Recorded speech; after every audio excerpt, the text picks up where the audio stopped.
and say that this is time for us to join the formal session of the very first Enbridge's virtual Pink Tea Conversations. So welcome, Canada. Bienvenue. How exciting to be part of a national conversation about the contributions in the leadership of women in the past, in the present, and hopefully for the future. It's so wonderful. The host has asked you to start your video. It's so wonderful to be with all of you and to learn more about women's leadership. I'm particularly pleased to welcome members of the Business and Professional Women's Club. They became good partners of the Famous Five Foundation when we had the 70th anniversary, and our thanks to them for joining us today. And we will be linking with other women's groups too. But first, let's begin with the acknowledgement of the land of Canada. And we wish to say we are grateful for the care which our Métis and Indigenous sisters and brothers have taken over the years. And we promise to be respectful, strong partners with the Indigenous and Métis sisters and brothers, but also because Canada needs all of us, with all of us to build Canada. My name is Frances Wright. I'm a co-founder of the Famous Five Foundation, and currently I'm a director on the board for outreach. And so on behalf of the Famous Five, well, I guess in spirit, we'll say, and behalf of the Famous Five Foundation board, and in particular the director of events, Prita Kolar, and also our satellites in Sarnia, Ottawa, and hopefully Halifax, we welcome you to this national discussion so that we can learn about women's leadership, we can see women's leadership, we can get some tips and some advice and learn of opportunities to be a better leader. Thank you very much for engaging with the Famous Five today, the Famous Five Foundation, sending in your questions, most appreciated. And I just want to answer one of the questions, and it's regarding these Famous Five statues on Parliament Hill. Last year, because of the renovations to Centre Block, they were moved, and they are moved in front of the new location for the Senate, which is simply across the street in Ottawa, where the old Ottawa train station or convention center used to be. But with your help, in 10 years' time, we'll move them back onto the hill right beside the door of the Senate, so that they tell the story of why it's important that women are in both houses of our Parliament. So this is the first of the virtual Pink Tea Conversations. We're hoping you will join us and bring your friends, your good-hearted men, your children, to have a discussion and to look at the role models, to learn the language of how best we can contribute to Canada. We are hoping to have these conversations, or planning to have these conversations, the first Friday of every month, so that they become Famous Five Fridays. When we started the Famous Five Foundation 24 years ago, first there were two of us, Nancy Miller and myself, and then five, and then seven, and then hundreds. We had big dreams. We wanted to honor the Famous Five and the contributions that women had made to the building of Canada. And one of the things we desperately needed, and we're grateful to receive, was the support of women and good-hearted men from across Canada. We also needed, of course, funding, and we received that from five amazing women, and plus some honorable corporations. 16 years ago, Enbridge became our title sponsor for our speaker series, which happens in Calgary, Sarnia, and Ottawa.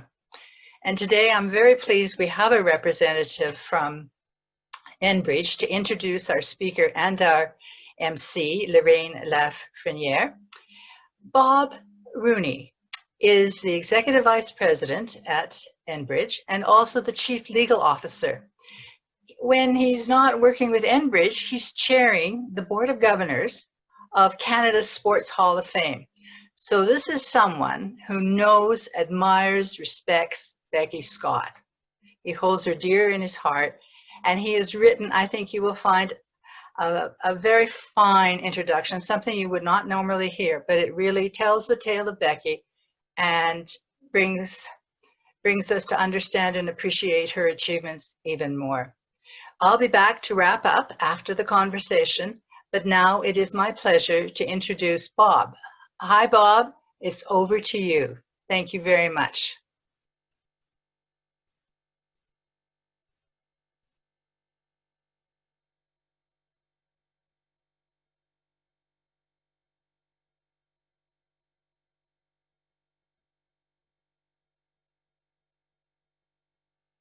Play and do business, which is thousands of communities across North America. We're deeply committed to our values of safety, integrity, and respect. We believe that respect includes diversity and inclusion. We're very proud of our partnership with the Foundation as it reflects the high esteem we have for its commitment to celebrate and promote the legacy of the Famous Five. I'd like to thank the Foundation for launching these new virtual series and for continuing to offer us the opportunity to be inspired by and to learn from outstanding individuals like the one we're going to hear from today, three-time Olympian and the most decorated cross-country skier in Canadian history, Becky Scott. In addition to being a world-class athlete, Becky's leadership and contributions of anti-doping and gender equality have been transformative, not only in the world of sport, but in society at large. Following her retirement from competition, Becky has used her skills to establish and lead Spirit North, a nonprofit organization dedicated to improving the lives and prospects of Indigenous youth and children. Spirit North helps Indigenous youth and provides them with the tools and the courage to take on any challenge and to develop leadership skills while improving their health and wellness through the power of sport. Becky and Spirit North empower more than 6,000 Indigenous youth every year to be the best they can be in sport, in school, and in life. That is an impressive accomplishment. Before I introduce our MC, Lorraine Lafreniere, I'd like to share a couple of anecdotes about Becky. My eldest son's boyfriend, Taylor, is from Becky's hometown, Vermilion, Alberta. Taylor's mother and Becky's mother, Arlene and Jan, worked together in the local hospital for 35 years. Now that is dedication to a community and great work to be on the front line like that, as we all know. Taylor proudly says that his first pair of skis are Becky Scott hand-me-downs. I'm sure that's something he cherishes. One story you may not know is that when Becky was a child and beginning to train on the cross-country trails, her father, Walter, who was her biggest fan, would inspire her and motivate her to keep training by hiding chocolates and sweets along the trail so she would keep going. It's a very effective way to train youth. Walter was a tenacious, very visible and dedicated community worker. Taylor describes Becky as having very hardworking and incredibly smart parents. That's where she gets it from. Good parenting is the foundation of our community, and I'm sure Becky knows that, being a parent now. Now I'd like to introduce Lorraine Lafreniere, our MC today. Lorraine is the CEO of the Canadian Coaching Association of Canada. She's also been involved with anti-doping and gender equality issues at the national, international, and Olympic level, and she's been doing a great job on that initiative. Without further ado, it's now time for Becky and Lorraine. On behalf of Enbridge, thank you very much. I look forward to the presentation.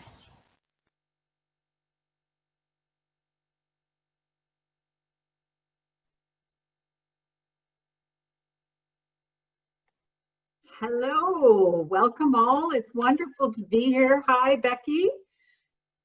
Thanks so much for giving of your time to inspire Canadians today from across the country, and we even have someone from the United Kingdom for the famous 5 Pink Tea series.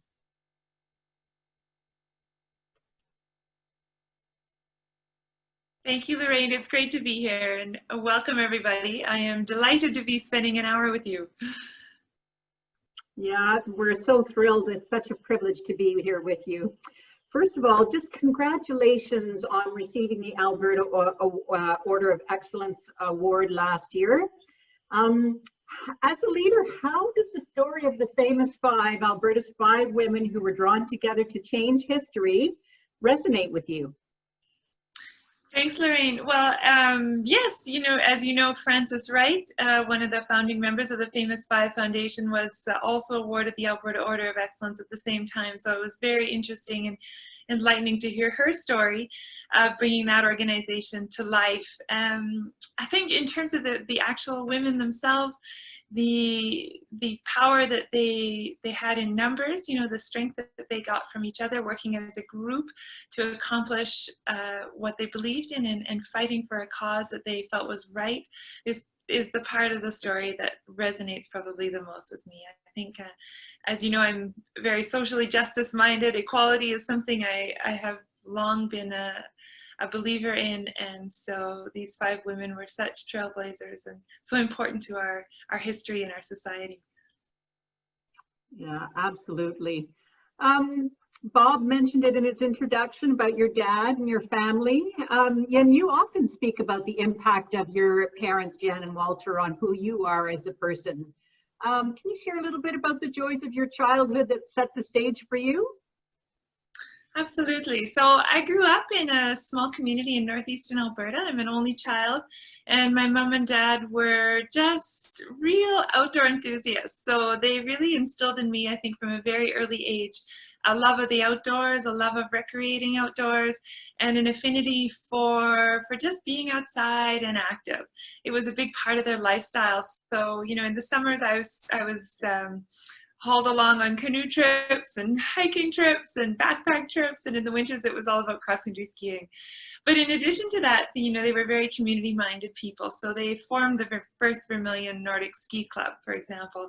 And so part of my introduction to sport and activity was also coming into a new community and feeling the importance of community around that. So I think I learned to love sport very early on, you know, because it was a connection to family, but also a connection to community. That's wonderful. It sounds fairy tale like. Becky, you know, your name is really synonymous with resilience and ethics and integrity. You know, the country was so energized by your electrifying 1/10 of a second performance to win the bronze medal in the 2002 Olympics.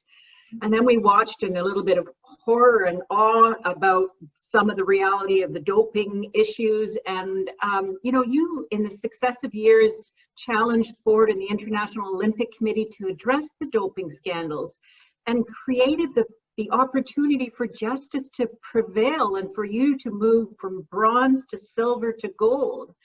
And you were very public, and you challenged and you demonstrated courage to change the sporting world, much like the famous five. So how did you stoke the fire within and maintain steadfast during that journey? Thanks, Lorraine. Well, it was a long journey for sure, and not without its challenges and obstacles, there's no question. I think the most important thing I had, though, was just a very strong values and belief system, and it was something that I had from a child on, and that was, you know, this belief that sport is something that should be an equal opportunity for everyone. So, and we are, you know, we're as the public as well, we're led to believe that sport is this place of fairness and equality and sportsmanship, and that's the values that it's founded on. So I had become a great believer in these values and belief systems and grown up and pursued a career in sport based on that. And then when I reached the highest level of international sport and discovered that, you know, not only was that not the case, the playing field certainly was not level, but that there was other, you know, orchestrations and other interests involved, and certainly not everyone doing their part to ensure that the playing field was level either. So in that regard, I decided, you know, first, when you know there's a problem, you have to get involved, or you're part of the problem. And secondly, I also recognized, you know, through through initiating and beginning to become involved with the real critical lack of people or people that were representing the athletes. So there's this entire sports model and business that had been built on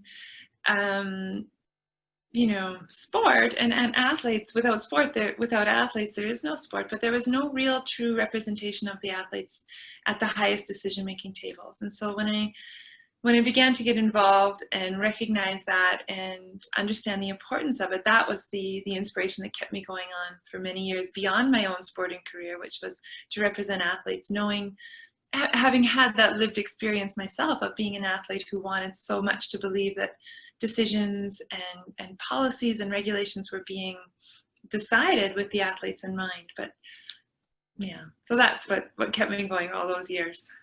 Well, and it's been so inspiring to watch you do that.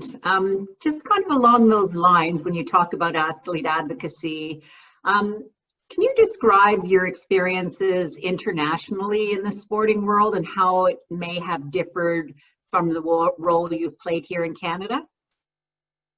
Yeah, definitely. So I chaired a committee of an athlete committee for 6 years, which was which had endeavored to really be diverse in terms of its geographical representation. So we had athletes from around the world, and then beyond that, I sat at the executive and foundation boards of the World Anti-Doping Agency, which was also equally diverse in terms of geography because it's international sport.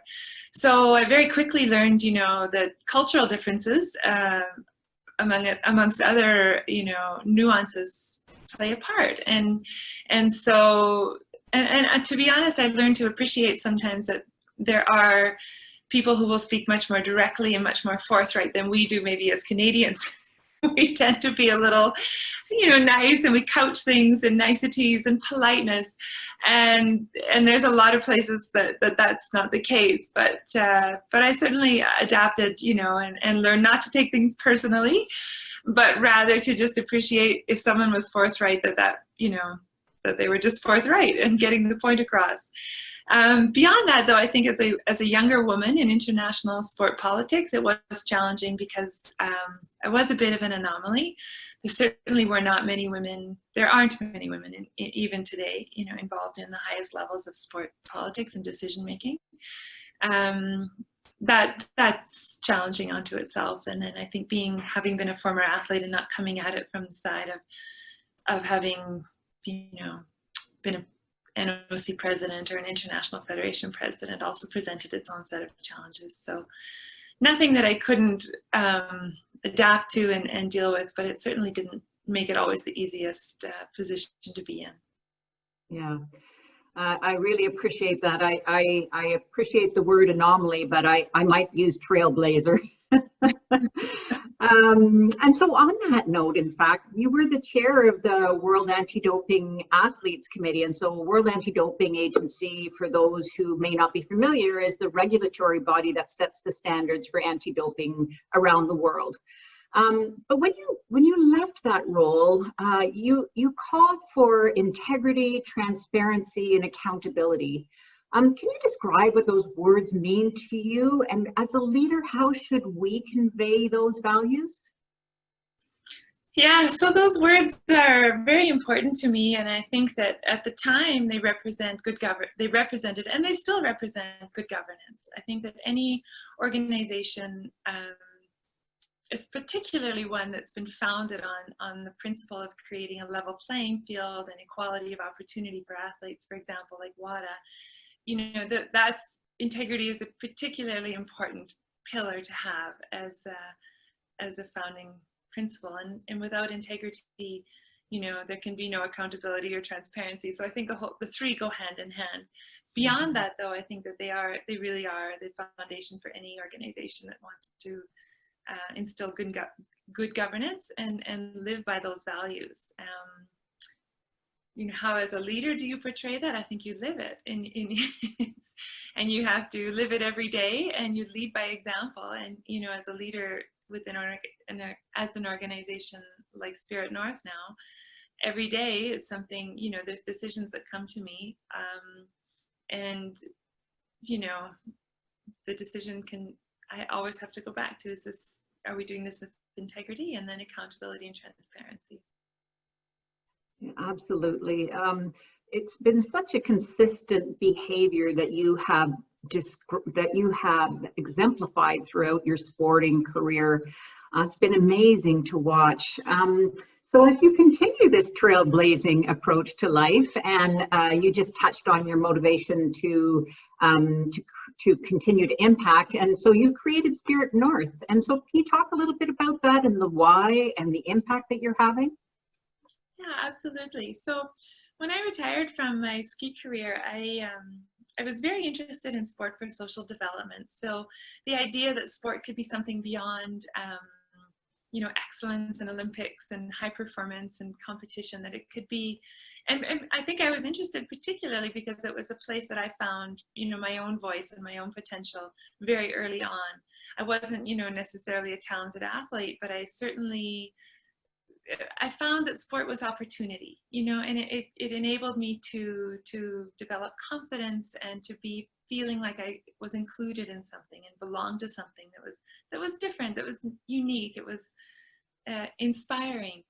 And so I was very intrigued by this notion that sport could be a platform for something other than, high performance. So I followed the work of Right to Play for a long time, the international humanitarian organization. And then about 10 years ago, I was invited to visit a First Nations reserve here in northern Alberta, just to do a ski day with the kids. And what I saw there was really, really remarkable in terms of the disparity of opportunity and the inequality in particular for the children and youth. And coupled with the Truth and Reconciliation that came out, a few years after that, I began to connect the dots in terms of what we as Canadians can do in terms of reconciliation, and what sport can do in terms of a platform to progress and advance reconciliation. And so myself and some others, put together and formulated the idea of Spirit North and began to work in northern Alberta. We started with 4 communities. Now we're up to over 60 across the country in 5 provinces, using sport as a platform for engagement and empowerment and advancing education and inspiration. But more than that, I think for me, it's really about creating opportunity where there wasn't one before necessarily. And I think we have a responsibility as Canadians, and it's beyond that, it's very rewarding work. Like the relationships and the joy, the transformation that we see by offering just this simple opportunity to get outside and be active and engage in some regular sport is really, it's really incredible and absolutely heartwarming to be a part of. That's so wonderful. It's absolutely inspiring. It's such an incredible legacy and impact that you're having. I guess the next question really is about building on everything you've done so far. What's next for Becky Scott? Good question. Well, I mean, I think sometimes I feel like we're just getting started with Spirit North. I think there are so many directions we can go, so many new communities to expand into. So for me, I think my heart is really in this organization right now, and really seeing Spirit North grow to a place where every Indigenous child in this country has the same opportunity as every non-Indigenous child. And I see us as providing that, as opening those doors to opportunity, but also advocating more on behalf of the Indigenous community and continuing to see them, brought to a place of greater equality in Canada. Absolutely. There's so much meaningful work to be done there. I'd like to, before we go to some of the delegate questions, I thought it would be fun to wrap this part of the show up in a nice little bow, and in deference to Jan and Walter, to ask you to share about how you're instilling leadership values and ethics and resilience in your own children. Great question. It's something I think about a lot, as a parent. I mean, anyone who's with children knows that it's every day presents a new set of challenges and opportunities sometimes. And so I think the best way that have done that is probably to lead by example. They have been very, they're 10 and 12 now, so they've been very tuned into my career, in international sport politics. We always talked about it very openly, what was right, what was wrong, how to deal with difficult situations. They saw, me living it more often than not. And I think, that really what it comes down to is just talking about it and being very honest about it, and laying out expectations as well, like ensuring that they know what is expected of them in terms of going forward. So they're both involved in sport, and that's also a great opportunity for teaching, for talking, for using situations to really instill values and ethics. Yeah, wonderful. I imagine in 20 years from now, they might be having the same conversation that you are having today with their own children. So that's really a lovely place to be in terms of respecting your history and the values that your parents gave to you and how you're pulling them forward and changing society. We're going to go to some of the questions now that I have from some of them. These are the ones who came in before, and I know Pritha is going to give me some other questions from the delegates that are coming in now. But the first one is a really interesting one. It's about your discipline, how ironclad that discipline is. And the question is really about how do you get to that? How do you structure that discipline and for success? So I'm assuming the question is geared to when I was an athlete, because I'm not sure. Well, I think it's both. I guess it's how it translates to life. Yeah.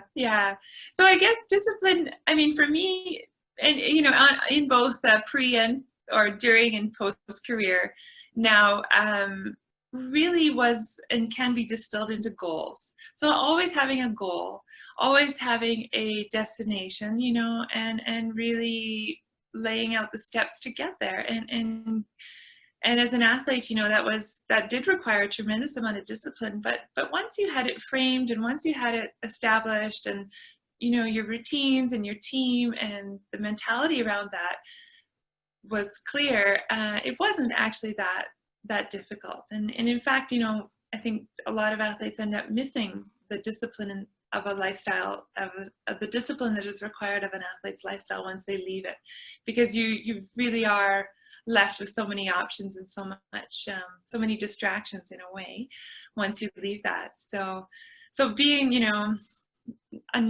a former athlete now, I shouldn't say non-athlete, I still do. I still exercise. Discipline, it looks a little different, but and I think as professionals, sometimes you have to be disciplined about taking care of yourself as well. Like it's very easy to get into work and to career and to getting more and more done without taking the time to take care of yourself or those around you. So discipline looks a little different now, but I think it still comes down to goals, and whether that's a goal to spend quality time with your children, or a goal to finish up your operational activities calendar for the month. It's setting out the destination and then marking the steps to get there. Good advice.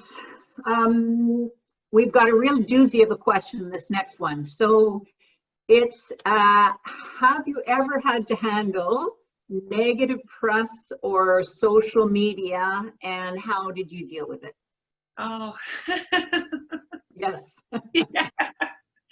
So, yes, of course, I think as a public figure, it comes with the territory. And I do remember a particularly distressing incident before the 2006 Olympics in Torino. They were my last Olympics. How did I deal with it is probably not very well, or as well as I could have or should have. But I think being prepared for something like that is probably the first step, and I wasn't prepared. So in hindsight, I think that preparing for an incident like that would have made a big difference. How did I deal with it at the time? I think, again, I'm a talker. I like to verbalize what's happening. So I had a support team around me at the time, and we talked it out, figured out some strategies, and got around it. And I think the other thing to keep in mind, particularly in this era, in this age, is that everything passes. So, and I think we live in an increasingly, it seems, time where it's sped up even more. So often what seems like a horrific or horrendous, personal thing to you may not even be a thought the next day. Yeah, everything has become so disposable. Mm-hmm. And that's the part of the challenge, I think. I'm going to read one of the questions that's just come in from one of our guests. So here we go. What was your biggest learning being one of the few women at the top of your sport, and what guidance would you give the next generation?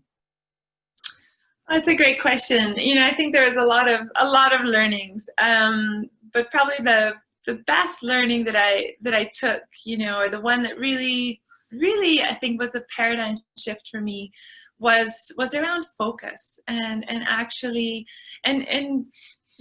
we can think of it in terms of focus as an athlete, or focus on the task at hand, but often it was focus on shifting what could be potentially negative or distracting or stressful into something that wasn't the case. So I did a lot of self-talk. I did a lot of, just reorganizing a situation or rethinking something in my head so that it wasn't the potential stress or anxiety or frustration that it had to create didn't necessarily get created. And that was something I learned, in the last couple of years of my career as an athlete, and I still carry over, post-career, because it's very effective, and often I think we do get caught up in interpreting things personally, or interpreting them perhaps as a way that they weren't meant to come across. And you can take a step back and just shift that in your mind and approach it differently, and it really changes things. Yeah, well said. It's the stories we tell ourselves sometimes. It's really what you're talking about, rejigging, and I really like that analogy. It's really powerful.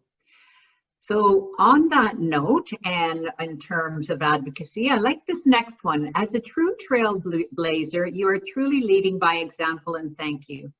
What opportunities in the sporting world do you see coming as a result of COVID-19? What is or are the differences women bring to the decision-making table, especially when they are in balance? Okay, so there's a few questions there. Yeah, it's big. It's a big one. Yeah, we can start with the start. Let's start with the opportunities from COVID-19. Yes, okay. Well, I think that's an interesting one, because of all the industries that have been impacted by COVID-19, sport has been hit, I think, particularly hard. And people will tell you from the highest level internationally, obviously, the Tokyo Olympics have been postponed until next summer. So that's a massive organizational undertaking that's been just shifted ahead 12 months. But there's an opportunity there as well, and that is to, I think, bring the sport back a little bit closer to basics, to letting go of some of the ancillary events and activities that take place around sport. I think a lot of people have lamented, the move from sport to the increased commercialization of sport over the years. I think there is a chance here to bring it back to basics, to what it's been founded on, to what's important about it. But when I look down at all the levels of sport, I think what's really been significant to me and impactful is how it even affects our little community leagues of sport. Like, my own children are involved in sport, and I see that they've really missed it, and they really are craving it. And so again, I think we have this opportunity to, when sport returns, the community league sport and recreation sport for young people, to ensure that when it returns, we instill the same values. It's still community-based. It's still about getting kids active and healthy and ensuring they have a fun and supported experience, and not letting the external pressures and outside influences take hold as they have in some community sports over the years. Yeah, very insightful. I really think the concept that you're talking about of getting back to our roots in terms of athlete focus and less commercialization would be a wonderful outcome for sport, for sure. Then if we get into the leadership aspect that this guest talked about, it was really about women at the boardroom table or in the leadership positions, and how it changes the conversation. So what do you think about that? How does that manifest itself for you in the way you run your business? I mean, absolutely. There's no question that diversity at the table is more productive. It's more creative. It's better outcomes. So there's no questioning diversity, and whether that's, you know, gender equality or race, what have you. It's critically important. But I think as you know, leaders in organizations, we have to be mindful that not everybody enjoys or appreciates or enjoys those same opportunities. And so sometimes you have to create those opportunities. You have to make the space. And in our organization, for example, you know, we have 50% of our board of directors is Indigenous, and we created that space and we made sure that it was there, because it's important. And the depth of insight and perspective and value of knowledge and you know, contributions is unparalleled. So I think once you just have to create the space and ensure that it's there, and then you will really enjoy the benefits and the advantages of having a diverse group of people around the table sharing their knowledge and contributions. Yeah, wonderful. This next question is about young girls, our teenage girls who drop out of sport far too soon. And what advice would you give for parents or coaches, teachers, to encourage them to stay in sport? That's a great question, and I think that's been a long-standing issue. I just saw the Rally report released last week. It was a joint effort by Jumpstart and I think it was the Coaching Association of Canada.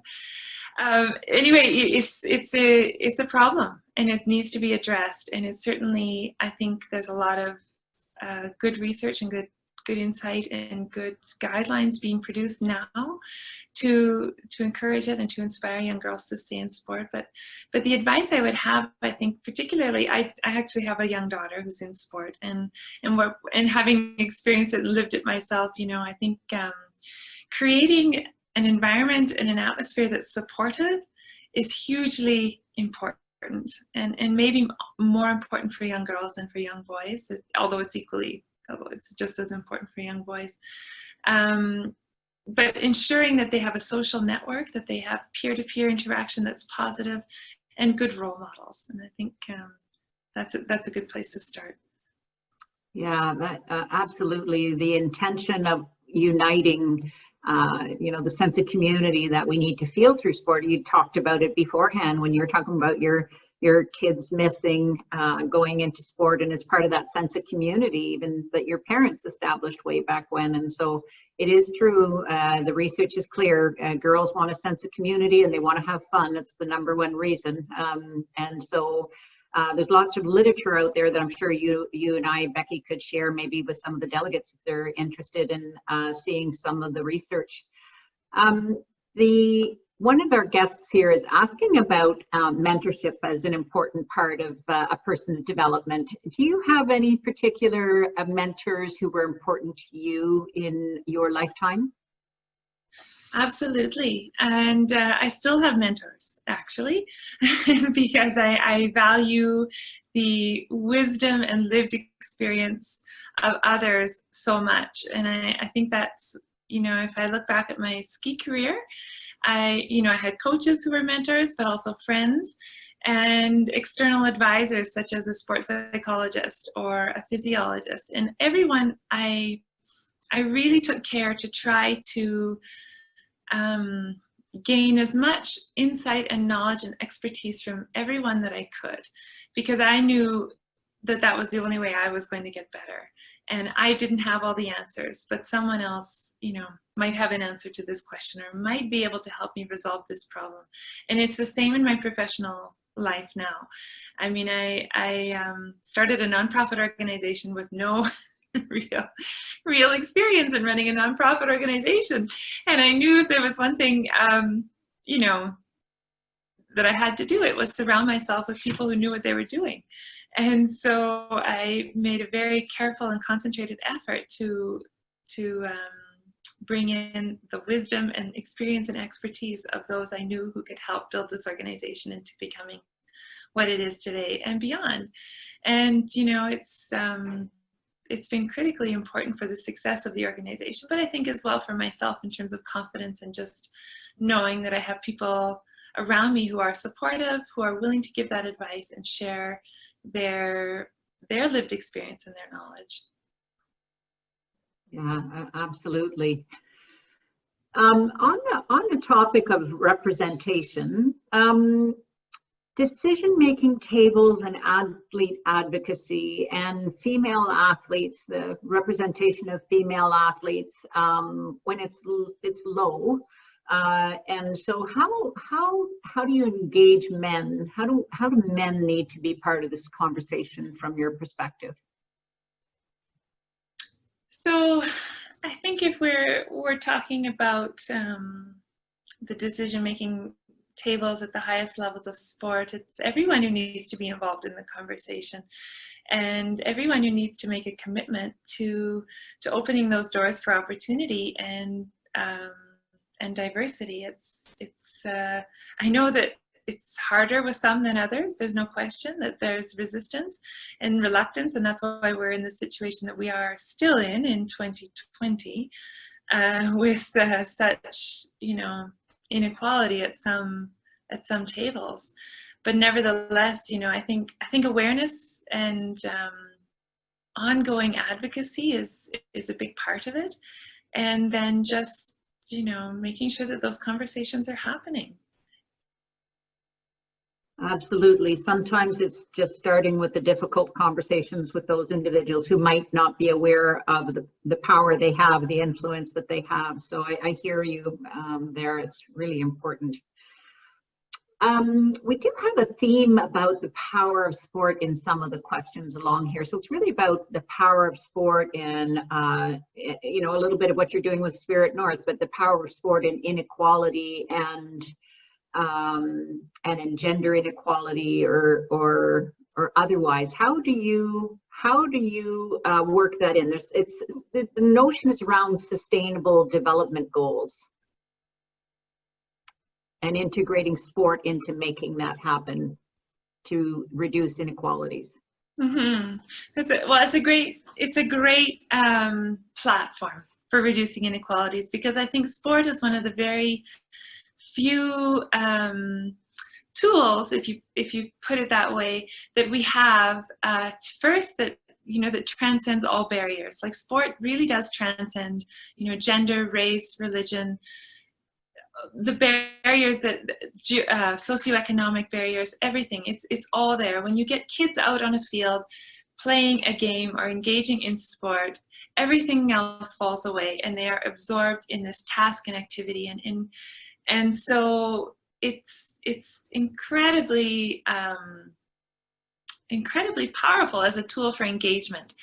And then once kids are engaged, that's when you can start to teach. That's when the lessons can come out about what's fair, what's equal, what's important, what's unfair, and what can we do to change that. So just giving them that knowledge, that power, that inspiration beyond that once they're engaged in sport. And then I think beyond that, what we have in many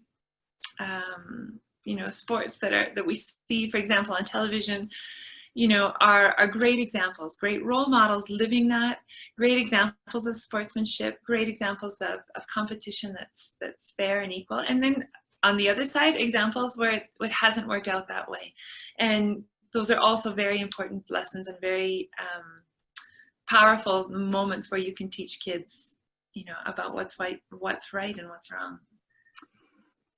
I'm going to leave the last question for you to be able to tell a story. Can you share with us maybe one of your most inspiring Spirit North stories? Oh, yes, I can. Thanks, Lorraine.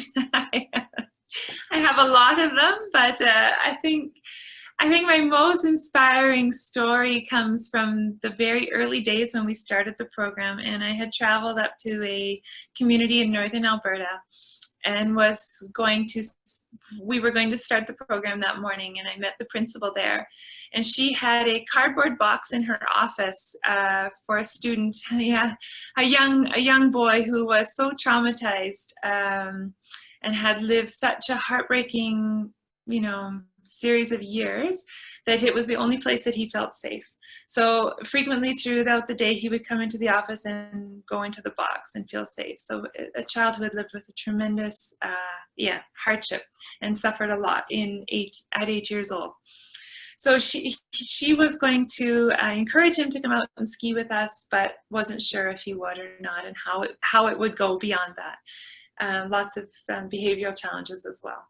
But we said, okay, well, we'll try it anyway. So we got all the kids out and the equipment going, and then we brought this little guy out and we put him on the skis, and he went down a hill and he put his hands up in the air and laughed. And all the teachers and the principal around, they cried because it was the first time they'd ever heard him laugh.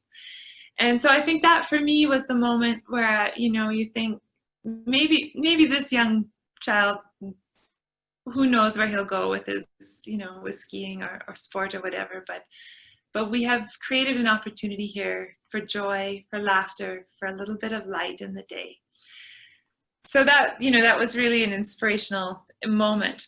But beyond that, you know, it was 6 years later that same young boy joined the students from his zone and competed at the Alberta Winter Games in Fort McMurray a couple years ago. So carried on with the sport, really had the program embraced by the principal. She started a ski team, an after-school ski team. He joined the ski team, made incredible progress, you know, in life and in school, and ended up going on to compete. So it was really a heartwarming story, and we hear those kinds of stories a lot, but that one in particular, yeah. That is just absolutely inspiring and emotional and wonderful. You're changing one person's life at a time, Becky. It's just been such an inspiration for you and for us to hear from you. Would you have any last insights or comments that you would like to share with the delegates in terms of social justice and inequalities, and something that resonates with you? Yeah, I think for me, you know,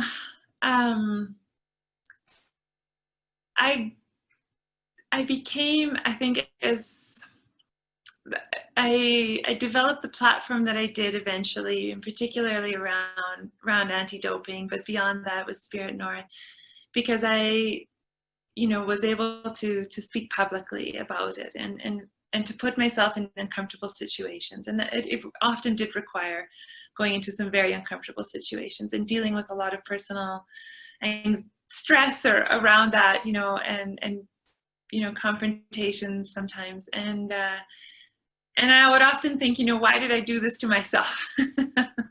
what have I done, you know? But I couldn't, but I also felt that I compelled to do it because it was important. And I think there's a lot of people who feel the sense of injustice or inequality, and they feel it's important, but they don't necessarily feel the next step, which is compelled to speak out or compelled to take action.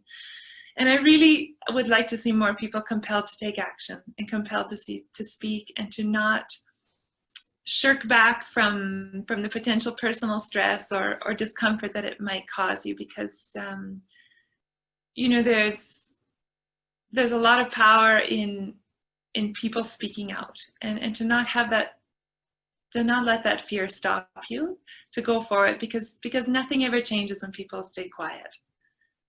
Oh, beautiful words to end on, Becky. Thank you so much. I see Frances has joined us. Hi, Frances. Over to you. Well, thank you very much. I'm not quite sure how one says thank you to Becky in particular, and also to Lorraine. Do we wave our hands? Do we clap? Perhaps chat? A number of comments can be made on chat. This was such a sophisticated, eloquent conversation. So I thank you very much, both of you, for taking the time. Becky, you are so impressive. What you have done and how you explain it is remarkable, absolutely remarkable. And what you are saying, you're also doing. And I particularly heard your last remarks about taking action. So important. You've shown us how to be a champion in many ways. And we hope that some of our guests today and their friends will support you with Spirit North, because what you are doing is transforming our society. And as we said earlier, Canada needs all of us, all of us. So thank you very much. Merci, Becky, for your leadership and for your contribution today. And weren't we lucky to have Lorraine leading this discussion with Becky? And as Bob mentioned earlier, her work also in forwarding gender equality in the world of sport has such important ripples. So it's not just in sport that Lorraine is making a difference, it's in the ripples as well. And I'm sure she's going to continue, but she wants to pass the baton a bit to the rest of us to do something. So thank you both really very much. We're centering about the famous five. And of course, you know that they are Canada's democratic champions. They're responsible for women having the right to vote, the right to run for elected office, the right to serve in elected office, and of course, the right to serve as a senator. This was an incredible transfer of power, a transfer of power in Canada. And when you look at it and analyze it, there were no deaths, there were no injuries to anybody. Nobody took prisoners, no gunshots, no sword fights, no car races. It was done peacefully. And equally, there is no lingering hostility from the group that had to share power with us.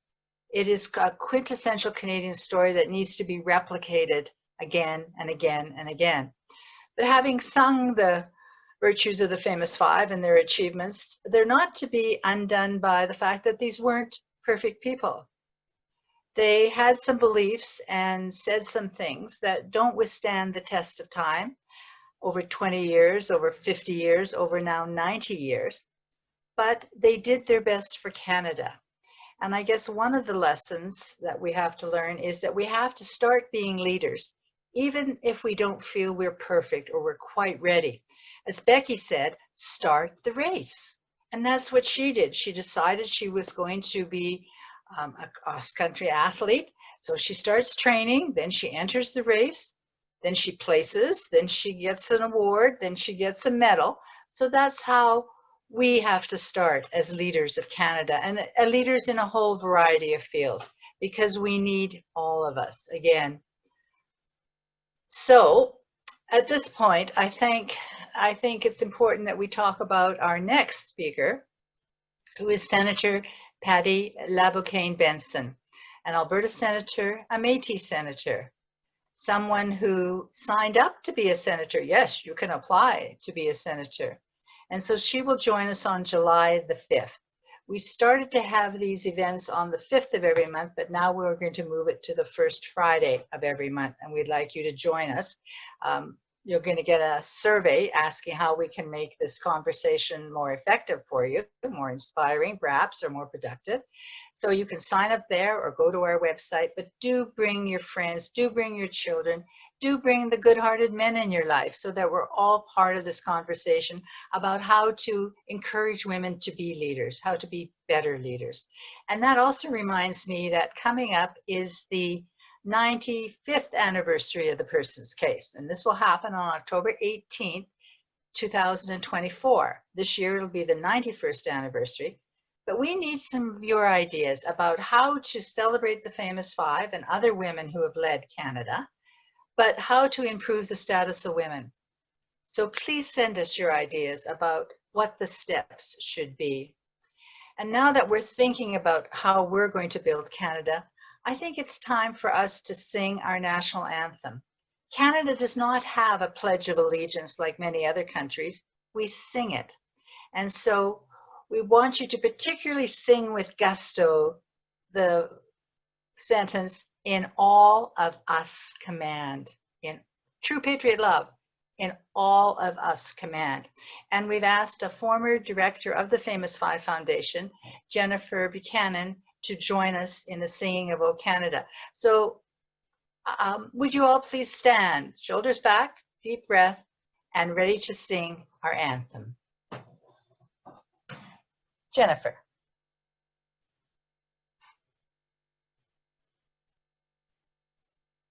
O Canada, our home and native land, true patriot love. Oh, Canada, our home and native land, true patriot love, in all of us command. With glowing hearts we see thee rise, the true north, strong and free. From far and wide, oh Canada, we stand on guard for thee. God, keep our land glorious and free. Oh Canada, we stand on guard for thee.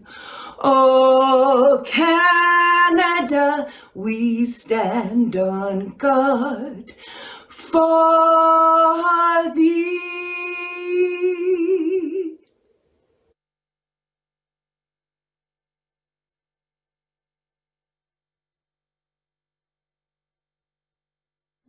Thank you. Now please sit and respond to the question. Respond to the question, what did Nellie say? Nellie said, no nation rises higher than its women. So let's go rise. Let's go and build Canada.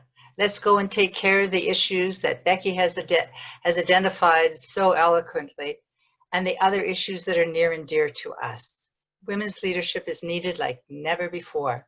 So I say thank you very much, miigwech, merci, to everyone who made this a very special program today. And chat with us in the chat room and come back and see us on July the 5th. Again, thank you. Thank you.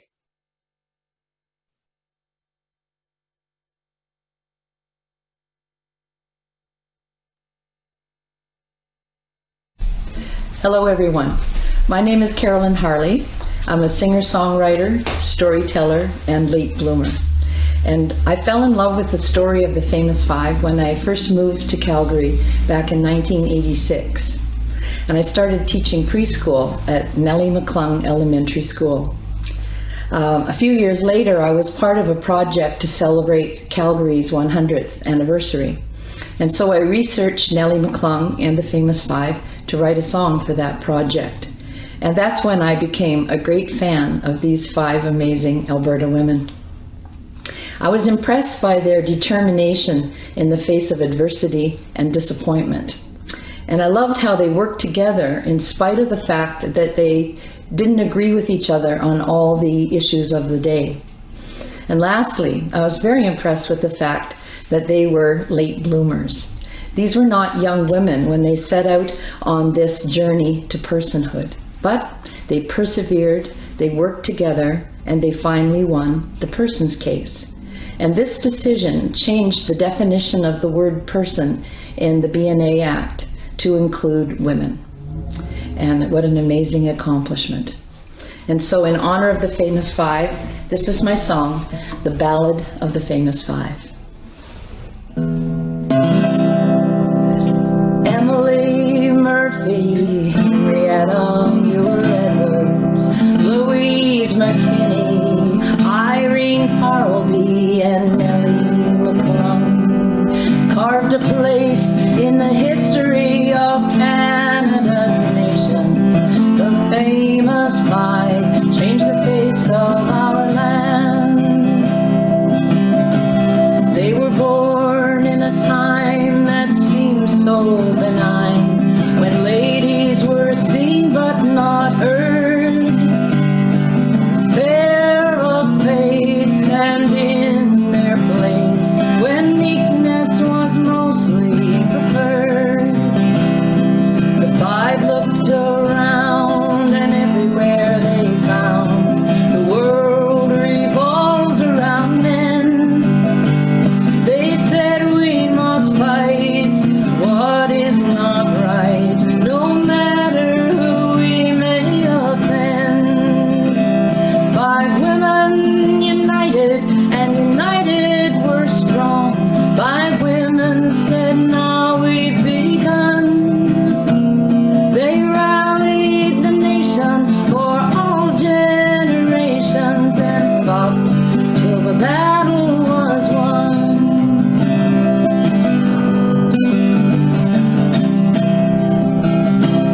Women wanted a voice and a say in the choice of the matters affecting our land. They didn't believe they shouldn't achieve every right freely given to men. So arm in arm from the cities and farms, their voices joined and were heard. Hand in hand, the women of this land fought the fight